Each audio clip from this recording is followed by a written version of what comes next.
আজও তেমন কিছু হলো না। সারাদিন কাজ করলাম কিন্তু মজুরি তো বাড়ছেই না। উল্টে যা দিত তাও কমিয়ে দিল। বাবুদের নাকি লাভ হচ্ছে না। তোমার এমন অবস্থা দেখে আমারও মনটা ভেঙে যাচ্ছে গো। এভাবে কিভাবে চলবে আমাদের সংসার? ছোট ছেলেটাও বড় হচ্ছে গো। ওকে তো এবার স্কুলে ভর্তি করাতে হবে। সেখানেও তো একটা বড়সড় খরচের ব্যাপার আছে। কিভাবে যে করব আমরা? জানি গো জানি, কিন্তু তুমি তো দেখছো এই গ্রামে কাজের যা অবস্থা, আমাদেরই তো কোনো রকমে চলছে। এরপর আর এসব করব কিভাবে? ছেলেকে দুবেলা খেতেও দিতে পারি না, তার উপর স্কুল। কি করে সম্ভব? কোনোদিন খেতে পায়, কোনোদিন পায় না। ছেলে মেয়েকে ঠিকমতো খেতে দিতে পারছি না, তাতে আমারও কষ্ট হয় গো। কিন্তু তুমি এভাবে বলো না গো। আমি যে কি করব কিছু বুঝতে পারছি না গো। গ্রামের পরিস্থিতি ভালো না, আর কাজের চাহিদাও কম। তবুও চেষ্টা করে যাচ্ছি, যদি কোনোভাবে আমাদের ভাগ্যের চাকা ঘোরে। তোমার এই এত কষ্ট দেখলে আমারও যে দম বন্ধ হয়ে আসে। কবে যে আমরা একটু সুখের মুখ দেখতে পাবো কে জানে।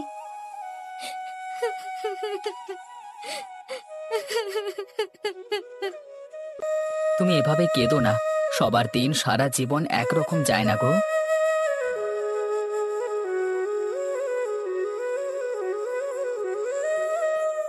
আর কতদিন এভাবে চলবে গো? দিন যায় দিন আসে, তবু আমাদের অভাব তো যায় না। জানি না গো কিভাবে চলবে। সারাদিন হাড় ভাঙা খাটুনি খাটি, তবুও সংসারে সচ্ছলতা আসে না। আমার চেষ্টার তো কোনো ত্রুটি থাকে না। তুমি চেষ্টা তো করছো, তবুও কিছুই হয় না। কখনো একবেলা খাই, কখনো একবেলা উপোস। ছেলেটাও খিদে পেটে শুয়ে থাকে। আমার যে এসব আর সহ্য হয় না। মা হয়ে এসব দেখতে আমি পারি না আর। জানি, কিন্তু গ্রামের সবাই তো একই সমস্যায় আছে। কাজ পেতেও এখন এত কষ্ট হয়। কাজের মজুরি তলানিতে এসে ঠেকেছে। হাড় ভাঙা খাটনি, আর মজুরি পাই ওইটুকু। কতদিন আর চলবে এভাবে? আমাদের ছেলেটা তো বড় হচ্ছে, তার লেখাপড়া সবকিছুই থেমে যাচ্ছে। আমি অসুস্থ হয়ে পড়ে আছে, তার জন্য ওষুধ কিনতে পারছি না। এভাবে কেমন করে চলতে পারে? জানি গো, কিন্তু আমি তো আর সত্যি কিছু করতে পারছি না গো। অনেক চেষ্টা করছি, কিন্তু সত্যি তো কিছু হচ্ছে না।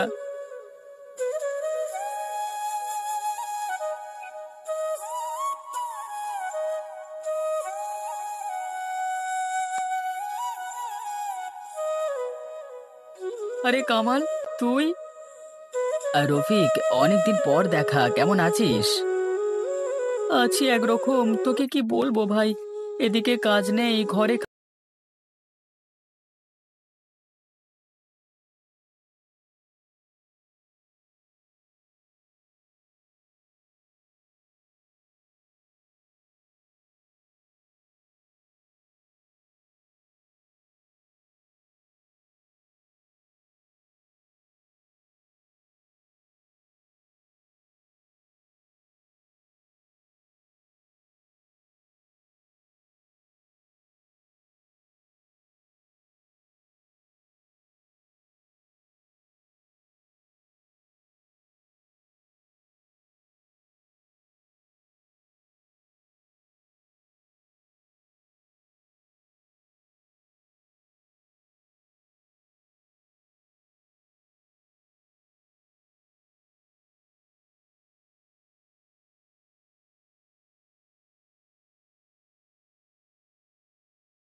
তুই কি ভাবছিস বলতো রফিক?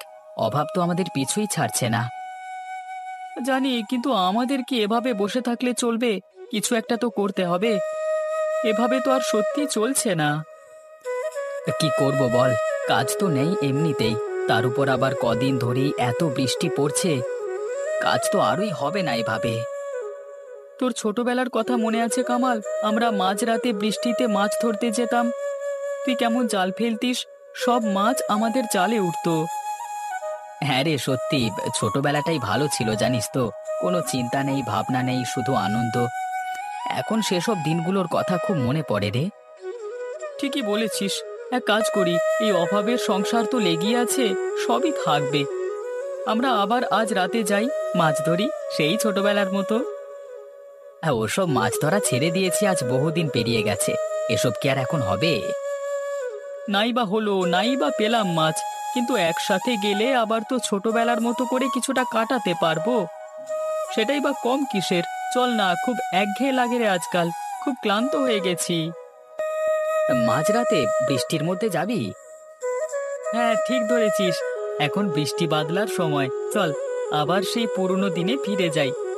কিছুক্ষণের জন্য হলেও পুরনো দিনের মতো দুই বন্ধুতে কিছুটা সময় কাটাই। তুই তো ভালোই জানিস, এখন মাছ ধরবার মোক্ষম সময়। রাতের বেলায় মাছ ধরতে নামলে সব বড় বড় মাছ ওঠে। হ্যাঁ, সে তো বুঝলাম, কিন্তু এত বৃষ্টিতে জাল ফেলা কি সহজ হবে? আরে সাহস থাকতে হবে। ছোটবেলায় তো কতবার এমন বৃষ্টিতে মাছ ধরেছি, মনে নেই তোর? হ্যাঁ, মনে আছে ভাই, তখন তো সবকিছুই সহজ মনে হতো। এখন একটু ঝুঁকির কথা ভাবলেই মনের মধ্যে ভয় এসে যায়। কামাল, এই কষ্টের জীবন কাটাতে হলে কিছু করতে হবে। মাছ ধরতে পারলে বেশ কিছু টাকা পেতে পারবো। একটু চেষ্টা কর, দেখবি সব ঠিক হয়ে যাবে। ঠিকই বলেছিস। তা বল, জালটা কোথায় ফেলবো? এখানেই ফেল, একটু গভীরে ফেল। জল টলমল করছে, মাছের ঝাঁক এখানেই আছে। হ্যাঁ, চল দেখি পাই কিনা।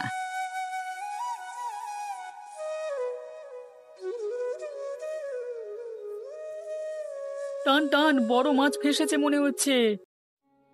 আরে হ্যাঁ, মনে হচ্ছে বেশ ভালো মাছ ধরতে পেরেছি। আরে টান টান, দেখি কি উঠেছে। আরে, আরে দেখ, ইলিশ উঠেছে আজকে। হ্যাঁ ভাই, এত ইলিশ উঠবে ভাবতেও পারিনি। এত ইলিশ আমি কখনো দেখিনি রে। তোকে বলেছিলাম না, মাছ ধরা আমরা ভুলিনি। আরেকবার জালটা ফেলবি নাকি? তুই কি বলিস, ফেলি দেখি? হ্যাঁ, ফেল ফেল ফেল দেখি আরেকবার।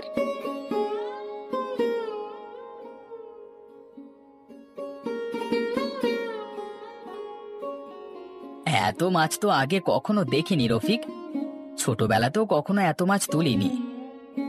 আজ বহুদিন পর আবার একটু ভালো লাগছে রে। ঠিক বলেছিস, রোজকার এত হতাশা অভাব এসব থেকে বেরিয়ে আজ যেন একটু খোলা বাতাস পেলাম। এরকম আমরা মাঝে মধ্যে আসতেই পারি, কি বলিস? সে তো আসতেই পারি, কিন্তু একবার একটু জাল ভর্তি মাছগুলোর দিকে তাকা। হ্যাঁ, বেশ অনেকগুলো মাছই তো পেলাম। এবার এত মাছগুলো কি করব? ভাগাভাগি করে বাড়িতে নিয়ে যাওয়া যায়, কিন্তু ওদিকে যদি ওরা বিরক্ত হয় তাহলে কি করা যায় বলতো? করব কি, এগুলো দিয়ে কালকে সকালেই বাজারে যাব, ভালো দাম পাবো দেখিস। বাজারে বিক্রি করব, কিন্তু আমাদের থেকে লোকজন মাছ কিনবে, বিশ্বাস পাবে? আরে এখন ইলিশের চাহিদা তুই জানিস না, এই বৃষ্টির মধ্যে এত বড় বড় ইলিশের লোভ কেউ ছাড়তে পারবে না। বাজারে ভালো দাম পাওয়া যাবে, চিন্তা করিস না। কিন্তু এত সব চেনা জানা মাছ বিক্রেতা থাকতে আমাদের থেকে মাছ নেবে লোকজন? অবশ্যই নেবে, তুই মাছগুলো দেখ না, এরকম বড় বড় ইলিশ মাছ, তাও আবার একদম তরতাজা তোলা। আর দাম যদি বাকিদের থেকে একটু সস্তা রাখি তাহলে তো আর কথাই নেই। ঠিক বলেছিস, কতদিন পর এই রকম কিছু ভালো লাগছে। এতদিন ধরে শুধু সংসারের চিন্তা, আজকে যেন নতুন কিছু পেলাম। হ্যাঁ ভাই, এই কষ্টের জীবন থেকে একটু মুক্তি পেলাম মনে হচ্ছে। তবে এই মুক্তি দীর্ঘস্থায়ী হতে হবে, আমাদের দিন বদলাবেই দেখিস। হ্যাঁ, তুই ঠিকই বলেছিস, সাহস থাকলে বিশ্বাস রাখলে সব সম্ভব। চল, এই মাছগুলো নিয়ে কালকে সকালেই বাজারে যাব, তারপর দেখা যাক কি হয়। হ্যাঁ, তুই ঘরে যা, আমি একটু জাল গোছাই, মাছগুলো সব তুলে নে, কাল ভোরেই বেরুবো। ঠিক আছে, আশা করি কালকে আমাদের ভালো দিন আসবে।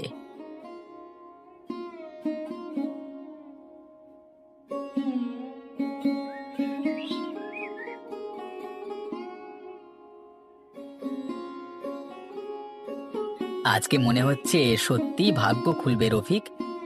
এত মাছ বয়ে নিয়ে যাচ্ছি, পিঠে ব্যথা হয়ে যাচ্ছে। হ্যাঁ, আজকে কষ্ট হলেও দেখবি সেই কষ্টের মোটা খেসারত পাবি আজকে, মিলিয়ে নিস। দেখিস বাজারে গিয়ে আমাদের মাছ বিক্রি দেখলে তুই অবাক হয়ে যাবি। তুই কেমন করে এত আত্মবিশ্বাসী থাকতে পারিস রে সব সময়? এত বিশ্বাস পাস কোথায়? শোন ভাই, দিন সবার একরকম যায় না রে। দিন বদলায়, সময় বদলায়। আর ইলিশ তো ইলিশই, বৃষ্টিতে উঠে আসা সবচেয়ে সেরা মাছ। তুই দেখবি কত লোক আসবে কিনতে, আমাদের মাছ সব থেকে ভালো বিক্রি হবে। আশা করছি আজকের পর আমাদের সংসারের চিন্তা একটু কমবে। আর যদি লাভ হয় তাহলে তুই আর আমি ভাগাভাগি করে ফেলবো। মাঝে মাঝে আবার রাতের বেলা বেরোবো, ইলিশ ধরা চালিয়ে যেতে হবে। ঠিক আছে, তবে প্রথমে দেখি আজকের দিনটা কেমন কাটে, কেমন বিক্রি হয়। চল ওদিকে যাই, ওখানে বড় মাছের দোকানগুলো বসেছে। দামটা কিন্তু ঠিকঠাক নিতে হবে। একদম ঠিক, চল কথা বলি।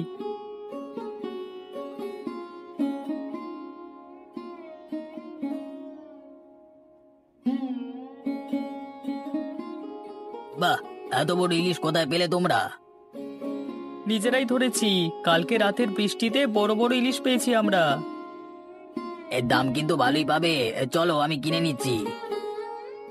কত দেবে? না, এত ভালো মাছ এই দামে হবে না গো। এই রফিক, এত ভালো দাম দিচ্ছিল, তুই তবু না করলি কেন?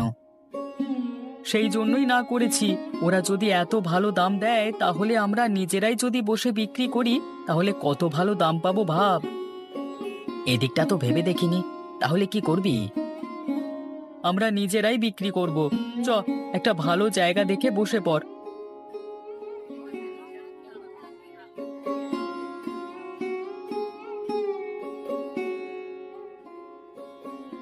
আমি একটা ত্রিপল নিয়ে আসছি, তুই হাঁড়িটা দেখে রাখিস কিন্তু।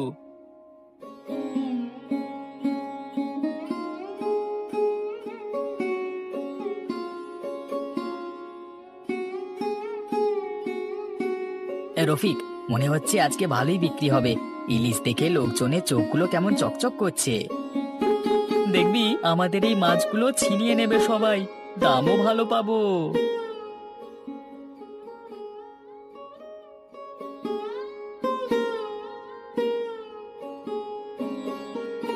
ওরে বাবা, এত বড় ইলিশ মাছ, দাম কত? ভাই, আজকের ইলিশ একদম টাটকা, দামটাও আপনাদের সাধ্যের মধ্যে। কিন্তু এত বড় ইলিশ মাছ এখন সহজে মেলে না। হ্যাঁ, ঠিক বলেছো। কত চাও? 150 টাকা কেজি। 150? এত কম দাম? ভাই, এই ইলিশ টাটকা, রাতে নিজের হাতে ধরেছি। এই বৃষ্টির মধ্যে নিজেরাই ধরেছি আমরা, তাই একটু সস্তায় দিতে পারছি। আচ্ছা ঠিক আছে, আমাকে 1 কেজি দাও। আমাকেও দাও, এমন ইলিশ পাওয়া মুশকিল। আমাকে 2 কেজি দিও কেমন?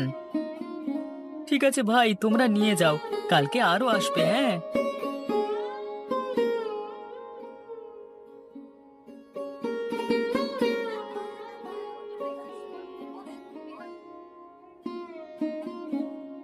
হ্যাঁ, দেখলি, যা বলেছিলাম তাই হলো। এত ইলিশ এত তাড়াতাড়ি বিক্রি হয়ে গেল। দেখ, বলেছিলাম তো, এখন ইলিশের চাহিদা তুঙ্গে।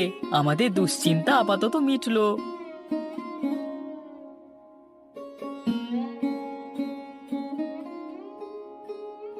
এই শুনছো, আজকে যা হয়েছে তা তুমি বিশ্বাস করতে পারবে না।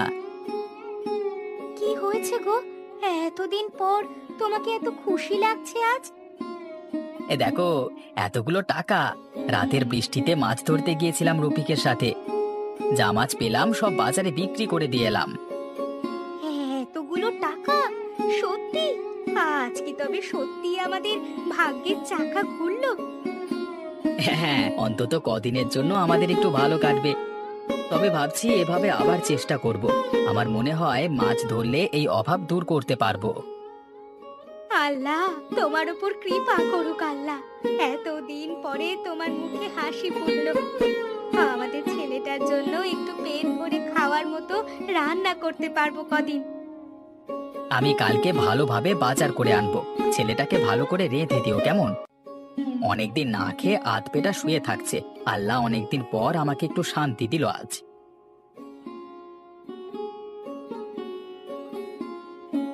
এই যে শোনো, এইদিকে এসো গো, কোথায় গেলে? কি গো, কি হয়েছে? তোমাকে আজ খুশি লাগছে? আমরা রাতে মাছ ধরতে গেছিলাম, সেই মাছগুলো বিক্রি করে আজকে বেশ ভালো রোজগার হয়েছে, এই দেখো। এতগুলো টাকা? এত মাছ ধরলে কখন তোমরা? এ কালকে মাঝরাতে বৃষ্টির মধ্যে, আজকে ভাগ্য আমাদের সহায় ছিল, এত বড় ইলিশ ধরেছিলাম। বাজারে একটাও মাছ বাদ পড়েনি, সব বিক্রি হয়ে গেছে, কারাকারি করে লোকজন কিনেছে। আল্লাহ, আমাদের ভাগ্যে এমন দিনও ছিল। এবার থেকে সংসার একটু গুছিয়ে চলতে পারবো। হ্যাঁ, এখন থেকে আমরা মাঝে মাঝে মাছ ধরতে যাব বলে ঠিক করেছি। দেখবে কষ্টের দিনগুলো আবার একটু একটু করে সব বদলে যাবে। কাল তাহলে আম্মিকে নিয়ে একটু ডাক্তার দেখিও, শরীরটা কদিন ধরে খুব খারাপ। একটু ওষুধও জোটেনি এতদিন। হ্যাঁ হ্যাঁ, কালকে সকালে যাব, তুমিও যেও সাথে করে, কেমন?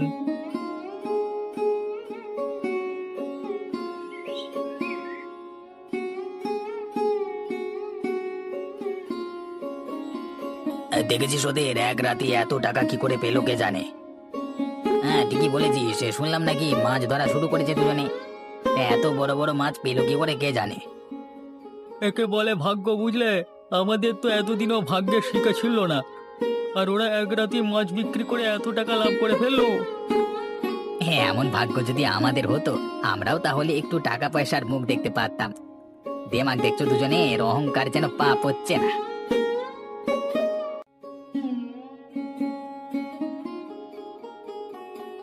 আরে কি ব্যাপার রফিক, কেমন চলছে সব? তোমার তো পুরো চেহারাই পাল্টে গেছে। কি যে বলেন আপনি, সবই আল্লাহর দয়া, ওনার একটু রহমত পেলাম আমরা। তাহলে অল্প রেহমত তো আমাদের উপরে হতে পারে। এই যে আমরা সব এভাবে অভাবে তাড়নায় মরছি, পরিবারকে ভালো মন্দ দুটো খেতে অবধি দিতে পারছি না, আমাদেরও তো একটু দরকার নাকি? চাইলে আপনারা সবাই কিছু না কিছু করতে পারেন। আমাদের এই গ্রামে কেউ ভালো মাছ ধরতে জানে, কেউ মাটির কাজ জানে, কেউ হাতের কাজ জানে। তাহলে এই জানাগুলোকে কাজে লাগানো হচ্ছে না কেন?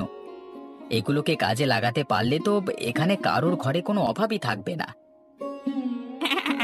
আমরা যদি এভাবে এসব করতে পারি, তাহলে একদিকে যেমন আমাদেরও একটু আয় পায় বাড়বে, ঠিক তেমনই আমাদের সম্বন্ধে অন্যান্য গ্রাম থেকেও লোকেরা অনেক কিছু জানবে। তাহলে তো গ্রামের অভাবই মিটে যাবে, তাই না? সেই জন্যই বলছি, আমাদের হিংসে করে কোনো লাভ নেই। তোমরা নিজেরা চেষ্টা করো, দরকারে আমরা নিজেরা একটা বাজার করতে পারি, তাতে মানুষজনের রোজগারও বাড়বে। কিন্তু গ্রামের এই অভাবের পরিবেশে জিনিসপত্র কিনবে কে আমাদের থেকে? এর জন্য খুব ভালো একটা প্রস্তাব আছে আমার কাছে। যার যে কাজটা ভালো লাগবে করতে, সে সেটা করবে। এই গ্রামের লোকজন এবার থেকে টাকা নিয়ে কেনাবেচা করবে না, যার যে জিনিসটা পছন্দ সেই সেই জিনিসের আদান প্রদান করবে। আমাদের সব দরকারি জিনিস যদি গ্রামেই পাওয়া যায়, তাহলে টাকা আছে কি নেই তাতে কিছু আসে যাবে না। মানে 1 কিলো চাল নেওয়ার জন্য চাইলে 2 কিলো চিনিও নিতে পারে, বা অন্য কিছু। এ তো দারুণ বুদ্ধি। আরে এতে আমাদের জিনিসপত্র বিক্রি না হওয়ার ভয়টা থাকবে না, আবার সবার অভাব অভিযোগও মিটে যাবে। না কামাল, তুই তো কামাল করে দিলি ভাই, এমন বুদ্ধি এর আগে কেউ কখনো দেয়নি। দারুণ হবে ব্যাপারটা। চলো তাহলে আমরা আবার নতুন উদ্যমে কাজটা শুরু করি।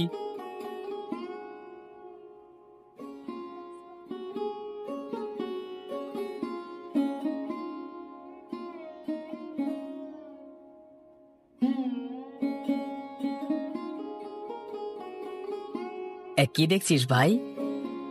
দেখছি এই গ্রামটাকে, তোর একটা বুদ্ধি গ্রামটাকে আমূল বদলে দিল রে। অভাব সব রকম বুদ্ধির জন্ম দেয়, জানিস তো? এই অভাবটা তো আমরা সবাই দেখেছি, ভোগ করেছি। তাই আমরা যখন এর থেকে কিছুটা হলেও মুক্তি পেলাম, তাহলে বাকিদেরও কেন সাহায্য করব না? গ্রামটা তো সকলেরই। ওদের সবাইকে ঠিকঠাক রাস্তা দেখাতে পেরেছি, এটাই অনেক। ভবিষ্যতে যেটুকু সম্ভব হবে সেই সাহায্যটুকু করতে পারলেই হলো। অবশ্যই করব, আমরা যা পারবো সাহায্য করব, চেষ্টাটুকু অন্তত করব। আজকে মাঝরাতে মাছ ধরতে যাবি তো? বড় ইলিশ মাছ। তোর তাতে কোনো সন্দেহ আছে?